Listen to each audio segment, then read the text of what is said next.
അപ്പോൾ നമ്മൾ ഇന്ന് കൊണ്ടുവന്നത് നമ്മളൊരു കാർബൺ ക്യൂബാണ്. അതായത് നമ്മുടെ ക്യൂബിലിയോ സൈറ്റിൽ നിന്ന് വാങ്ങിച്ചാണ് 899 ആണ് നമ്മൾ ഇതിന്റെ റേറ്റ് വരുന്നത്. അപ്പോൾ ഇതിന്റെ പേര് carbon Cubelelo drift 3x3 carbon fibre. അതായത് ഇതിന്റെ കാർബൺ ഫൈബർ ആണ് ഇതിന്റെ കൊണ്ടാണ് ഉണ്ടാക്കിയെന്നാണ് എനിക്ക് തോന്നുന്നത്. അപ്പോൾ ഇതിന്റെ ഫസ്റ്റ് തന്നെ നമ്മുടെ ഇത് ട്യൂട്ടോറിയലാണ്. അതിനുശേഷം നമ്മുടെ ക്യൂബാണ്. ക്യൂബ് നല്ല കളർ പാറ്റേഴ്സ് ആണ്. മൊത്തം ഓരോ ഭാഗത്ത് വരുന്ന കളേഴ്സ് അവിടെ ചെയ്തിട്ടുണ്ട്. അതിന്റെ മുകളിൽ ബ്ലാക്ക് സ്റ്റിക്കേഴ്സ് ഒട്ടിച്ചിട്ടുണ്ട്. എനിക്ക് തോന്നുന്നു ഇതാണ് ഫൈബർ എന്ന് ഉദ്ദേശിക്കുന്നത്, എനിക്കറിയില്ല.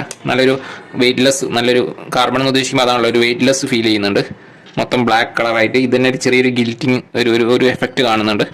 പിന്നെ കളേഴ്സ് സ്വയം തന്നെ yellow, white, blue, green, orange, red. അതന്നെ മൂമെന്റ്സും കുഴപ്പമൊന്നുമില്ല, വളരെ സ്മൂത്താണ്. പിന്നെ ഇതിന്റെ സോൾവ് നമ്മുടെ 3x3 ക്യൂബിന്റെ സെയിം സോൾവും കാര്യങ്ങളൊക്കെയാണ്. അപ്പോൾ നമ്മുടെ ചാനലിൽ ഇതിൽ 3x3 ക്യൂബിന്റെ സോൾവുകളൊക്കെ വീഡിയോസ് ധാരാളം ഉണ്ട്. ഇതിന്റെ സോൾവ് വീഡിയോ നമ്മൾ അപ്ലോഡ് ചെയ്യുന്നതായിരിക്കും.